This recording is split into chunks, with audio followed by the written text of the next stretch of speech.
మనిషి బ్రతికితే రాజులా బ్రతకాలి, రారాజులా బ్రతకాలి. అందుకు మార్గం స్వర్గసీమ సుకేతనంలో భూమి కొనుగోలు చేయడమే. వెంచర్ ముగింపు పథకంలో భాగంగా మార్కెట్ ధరతో పోలిస్తే 33% ఆదా.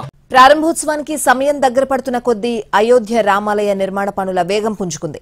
జనవరి 22న భవ్య రామ మందిర ప్రారంభోత్సవానికి భారీ స్థాయిలో ఏర్పాట్లు జరుగుతున్నాయి. దేశంలోని ప్రతి ఒక్కరి చూపు అయోధ్య నగరిపైనే.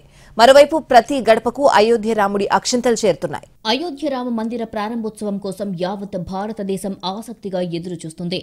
ఇప్పటికే ప్రత్యేక హంగులతో ఆలయ నిర్మాణ పనులు కొనసాగుతున్నాయి. ఈ నెల 22న అయోధ్య రామ మందిరం బాలరాముని విగ్రహ ప్రాణప్రతిష్ఠ జరగబోతోంది. అయోధ్య నగరం రూపురేఖలే మారిపోతున్నాయి. ఇప్పటికే ఎయిర్పోర్ట్, ఆధునీకరించిన రైల్వే స్టేషన్ అందుబాటులోకి రాగా గతంలో ఇరుగ్గా ఉన్న రోడ్లన్నీ ఇప్పుడు విశాలంగా తీర్చిదిద్దుతున్నారు.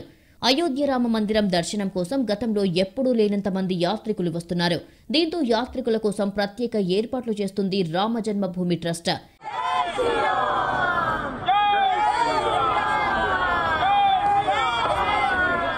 ఇక ఆలయాన్ని సందర్శించాలనుకునే భక్తులు పాటించాల్సిన నియమ నిబంధనలు విడుదలయ్యాయి. రామమందిరంలోనికి ప్రవేశించేటప్పుడు భక్తులు తప్పనిసరిగా డ్రెస్ కోడ్ను పాటించాల్సి ఉంటుంది. సాంప్రదాయ దుస్తుల్లోనే దర్శనం చేసుకోవాలి. రామనామ జపంతో భక్తులు తమ భక్తిని చాటుకుంటున్నారు. రామమందిర ప్రారంభోత్సవం సందర్భంగా అయోధ్య శ్రీరామ జన్మభూమి తీర్థక్షేత్ర ట్రస్ట్, విశ్వ హిందూ పరిషత్ ఆధ్వర్యంలో గడప గడపకు అయోధ్య రాములోరి అక్షింతలు చేరుతున్నాయి. ట్రస్ట్ సభ్యులు, కార్యకర్తలు అక్షింతలతో పాటు అయోధ్య రాముని చిత్రపటం అందిస్తున్నారు.